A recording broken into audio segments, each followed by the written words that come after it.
사두개인들은 이스라엘을 대표하는 지도자들입니다.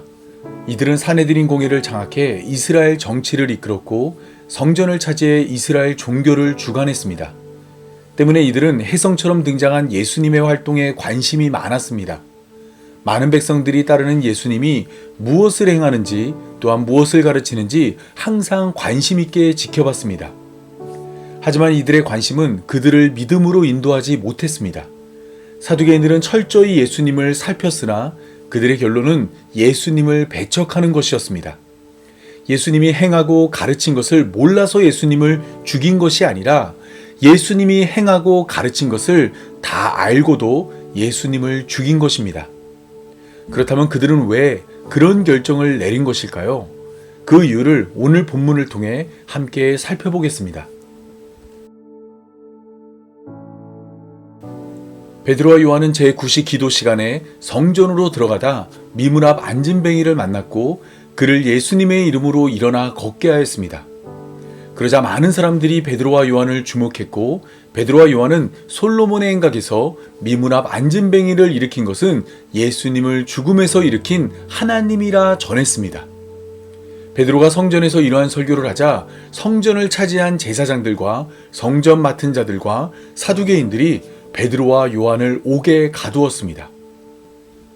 옥에서 하루를 보낸 베드로와 요한은 다음날 관리들과 장로들과 서기관들 앞에서 신문을 받게 되었습니다.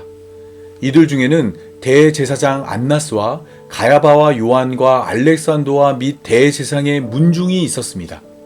이들은 누가복음 22장 66절에 의하면 예수님을 신문한 자들로 이들은 베드로와 요한이 증거하는 예수님을 십자가로 보낸 자들입니다. 때문에 이들이 베드로와 요한을 신문한다는 것은 역시 이번에도 이들이 베드로와 요한을 십자가로 보낼 수 있다는 것을 암시합니다. 베드로와 요한을 둘러싼 성전의 종교 지도자들은 베드로와 요한을 가운데 세우고 그들에게 두 가지를 물었습니다. 첫째는 너희가 무슨 권세로 이러한 일을 하느냐이고 둘째는 누구의 이름으로 이 일을 행하느냐입니다. 두 질문은 각각 다른 것을 묻고 있지만 질문의 의도를 살피면 같은 것을 묻는 질문입니다.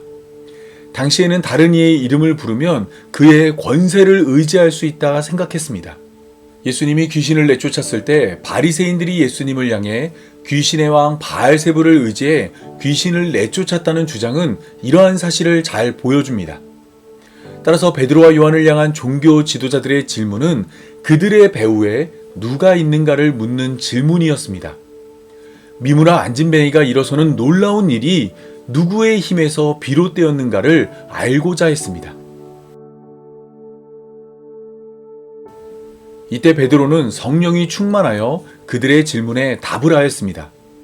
백성의 관리들과 장로들아, 만일 병자에게 행한 착한 일에 대하여 이 사람이 어떻게 구원을 받았느냐고 오늘 우리에게 질문한다면 너희와 모든 이스라엘 백성들은 알라 너희가 십자가에 못 박고 하나님이 죽은 자 가운데서 살리신 나사렛 예수 그리스도의 이름으로 이 사람이 건강하게 되어 너희 앞에 섰느니라. 이 예수는 너희 건축자의 버린 돌로서 집 모퉁이에 머릿돌이 되었느니라. 베드로는 그들 옆에 선 미문 앞 안진뱅이를 가리키며 병자에게 착한 일을 하였다 말하였습니다. 베드로가 말한 착한 일은 미문 앞 안진뱅이를 일으킨 일이 아닙니다. 물론 베드로를 통해 미문 앞 안진뱅이가 일어났지만 베드로는 그가 행한 착한 일을 미문 앞 안진뱅이를 일으킨 것이라 말하지 않았습니다. 베드로는 자신이 행한 착한 일을 미문 앞 안진뱅이가 구원을 받은 일이라 말하였습니다. 이미 살펴본 것처럼 미문 앞 안진뱅이의 일어섬은 누가복음 5장이 소개하는 중풍병자의 이야기와 평행하는 것으로 두 이야기의 목적은 예수님에게 죄를 사하는 권세가 있다는 것을 깨닫게 하는 것입니다. 때문에 중풍병자의 이야기만 아니라 미문 앞 안진뱅이의 이야기는 단순하게 병자가 병이 낫는 이야기가 아닙니다. 이 이야기는 미문 앞의 죄인이 예수님의 이름으로 죄를 용서받아 구원에 이르는 이야기입니다. 스스로 아무것도 할 수 없는 자가 오직 믿음만으로 죄를 용서받아 구원에 이른 것을 말하고 있습니다. 누구의 권세와 누구의 이름으로 미문 앞 안진뱅이를 일으켰느냐 묻는 자들에게 베드로는 미문 앞 안진뱅이가 어떻게 구원을 받았는지 설명하였습니다. 이때 베드로가 들고 나온 해답은 예수님입니다. 베드로는 너희와 모든 이스라엘 백성들은 알라라고 말을 하며 너희가 십자가에 못 박고 하나님이 죽은 자 가운데서 살리신 나사렛 예수 그리스도의 이름으로 이 사람이 건강하게 되어 너희 앞에 섰다 말하였습니다. 여기서 우리는 지금까지 베드로가 전한 설교를 바탕으로 그의 설교 패턴을 발견할 수 있습니다. 베드로는 듣고 있는 자들의 죄를 지적하고 하나님이 그것을 선으로 바꿨으며 이 사실이 성경에 기록되었다 말합니다. 사도행전 2장부터 4장으로 이어지는 베드로의 계속되는 설교는 이러한 내용을 잘 보여주고 있습니다. 사도행전 2장에서 베드로는 듣고 있는 자들을 향해 너희가 법 없는 자들의 손을 빌려 예수님을 못 박아 죽였다 말을 한 후 그럼에도 하나님이 예수님을 사망의 고통에서 풀어 살렸다 말하였고 이러한 사실이 선지자들이 미리 본 결과라 말하였습니다. 사도행전 3장에서 베드로는 솔로몬의 행각에 모인 자들을 향해 너희가 예수님을 넘겨주고 빌라도가 놓아주기로 결의한 것을 너희가 그 앞에서 거부했다 말을 한 후 그들이 생명의 주를 죽였으나 하나님이 죽은 자 가운데서 그를 살렸다 말을 한 후 하나님이 모든 선지자의 입을 통하여 자기의 그리스도가 고난받으실 일을 미리 알게 하신 것을 이와 같이 이루었다 말하였습니다. 오늘 본문도 마찬가지입니다. 베드로는 성전의 지도자들과 모든 이스라엘 백성들이 예수님을 십자가에 못 박았다 말을 한 후 그럼에도 하나님이 예수님을 다시 살렸다 말하였고 그 후에 시편 118편을 인용해 하나님이 이 예수를 건축자들의 버린 돌로서 집 모퉁이의 머릿돌이 되게 하였다 말하였습니다. 예수님을 죽인 일과 예수님을 살린 하나님 그리고 성경의 성취로 예수님을 증거했습니다. 예수님을 증거한 베드로는 그의 해답의 결론을 내립니다. 무슨 권세와 누구의 이름으로 이 일을 행하였느냐라고 물었던 성전 지도자들에게 지금까지 증거한 예수님을 답으로 제시하며 다른 이로서는 구원을 받을 수 없나니 천하 사람 중에 구원을 받을 만한 다른 이름을 우리에게 주신 일이 없음이라 라고 말하였습니다. 보통 여기서 베드로가 말한 다른 이름은 예수님을 제외한 모든 이름으로 이해됩니다. 이를 따를 경우 세상에 많은 종교가 있지만 기독교만 진리이고 예수님만 구원자란 사실이 부각됩니다. 하지만 문맥을 고려할 때 베드로가 말한 다른 이름은 보다 좁게 이해될 필요가 있습니다. 베드로는 40년 동안 성전에 들어갈 수 없던 안진뱅이를 고친 일로 성전 지도자들 앞에 섰고 베드로가 선 것은 이스라엘 종교의 중심지인 예루살렘이며 베드로를 신문한 자들은 구약 성경 중 모세오경만 하나님의 말씀으로 인정하는 사두개인이었습니다. 따라서 사두개인에게 애당초 다른 이름은 많지 않았습니다.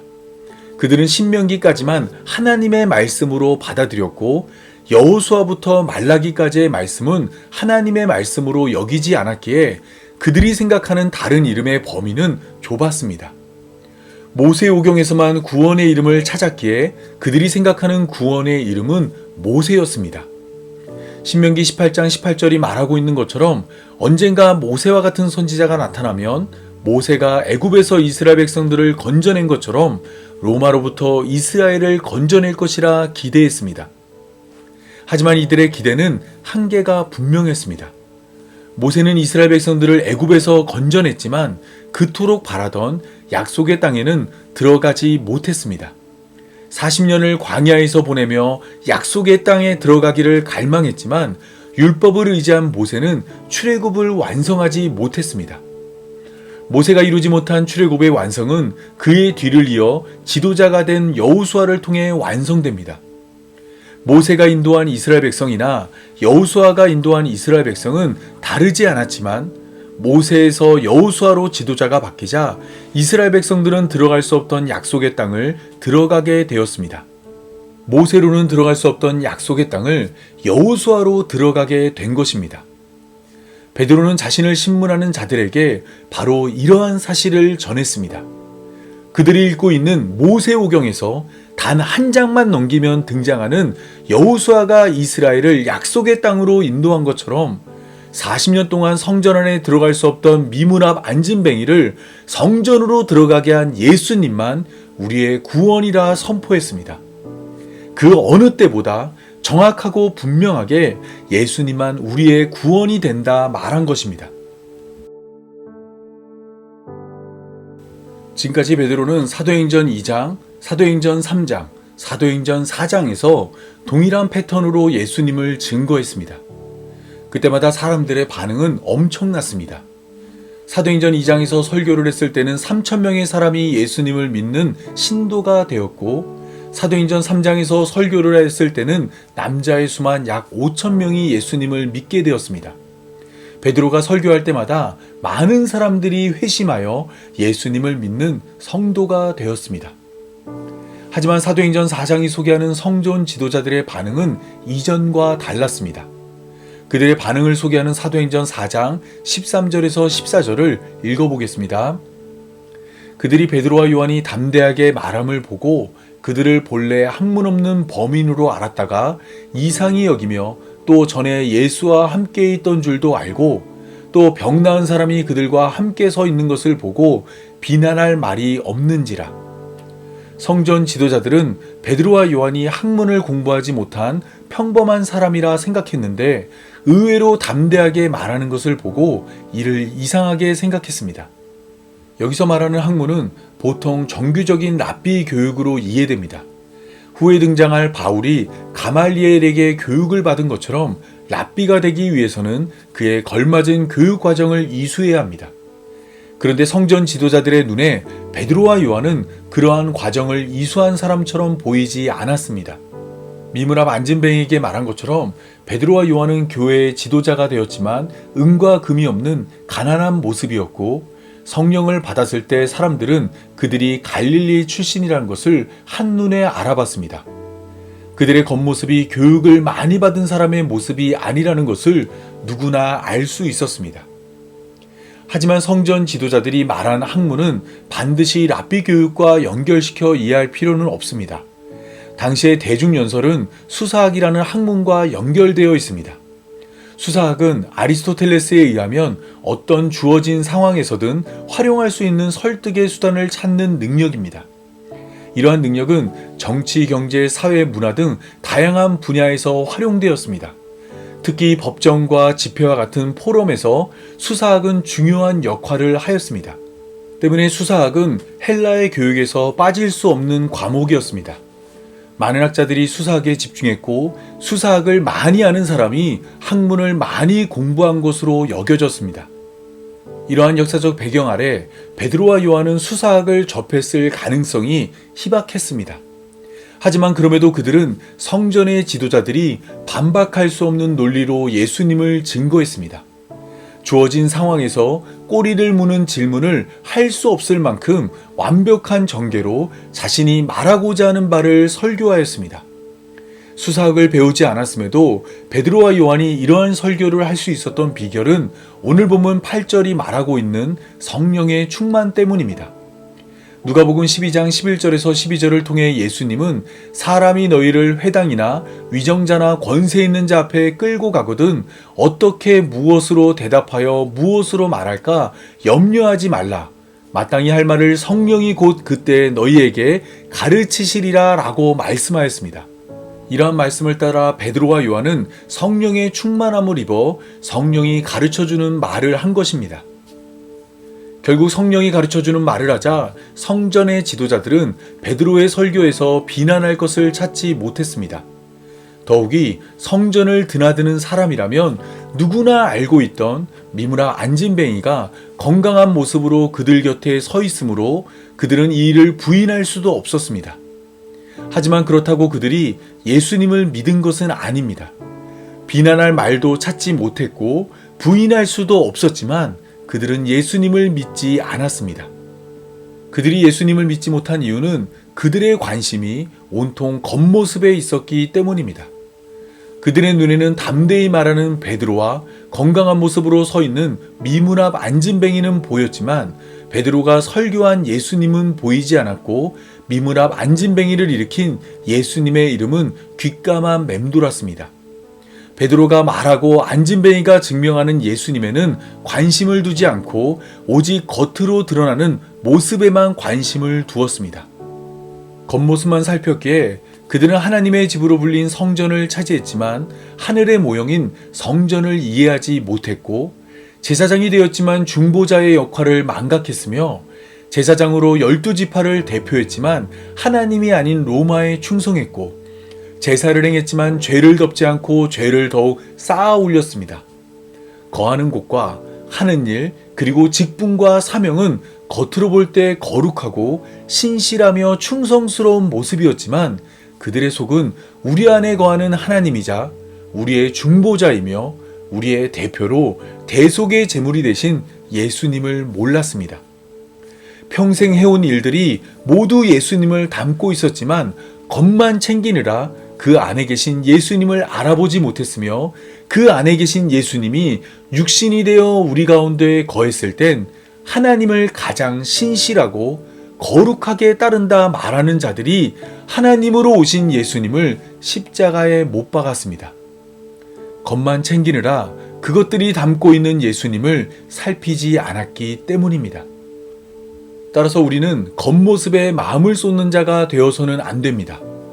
바울은 자기를 사랑하며 돈을 사랑하며 자랑하며 교만하며 비방하며 부모를 거역하며 감사하지 아니하며 거룩하지 아니하며 무정하며 원통함을 풀지 아니하며 모함하며 절제하지 못하며 사나우며 선한 것을 좋아하지 아니하며 배신하며 조급하며 자만하며 쾌락을 사랑하기를 하나님 사랑하는 것보다 더하며 경건의 능력은 부인하지만 경건의 모양을 가진 자가 있다 말합니다.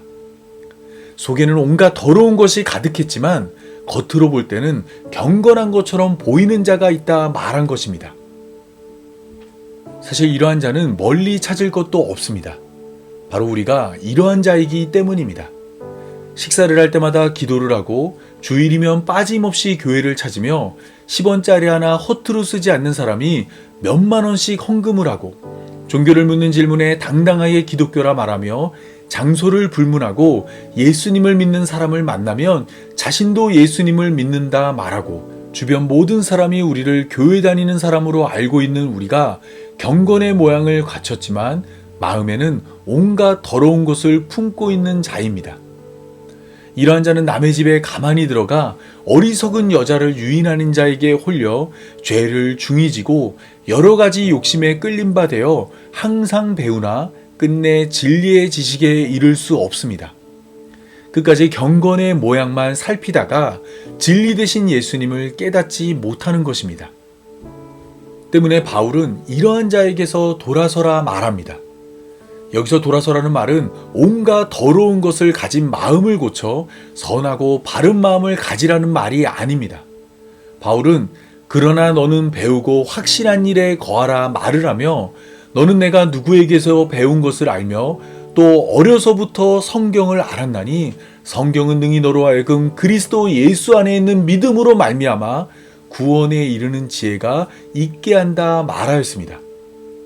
경건의 모양을 위해 겉만 살피는 자는 항상 배우나 끝내 진리의 지식에 이를 수 없으나 성경의 겉이 아닌 속을 들여다보므로 예수 그리스도를 깨달은 자는 그 안에서 구원에 이르는 지혜를 발견할 수 있다 말한 것입니다.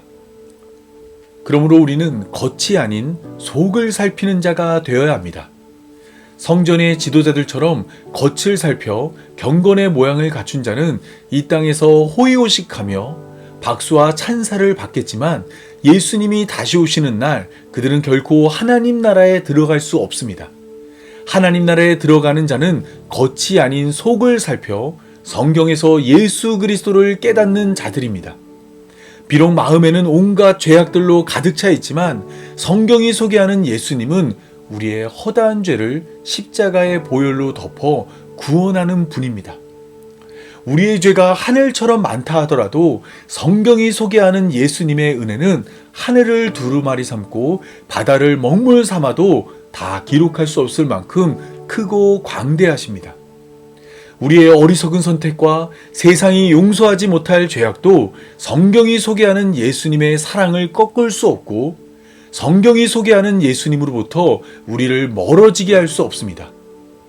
이미 수없이 예수님으로부터 등을 돌린 우리이지만 그럼에도 여전히 우리의 등을 두드리며 우리를 와락 알아버리는 예수님이 우리의 등 뒤에 서 계십니다. 이제는 뒤로 돌아 두 팔 벌린 예수님에게 안겨 그 크신 예수님의 사랑을 온몸으로 깨닫는 교회로 부름받은 성도의 삶이 되기 바라며 오늘 말씀 맺겠습니다.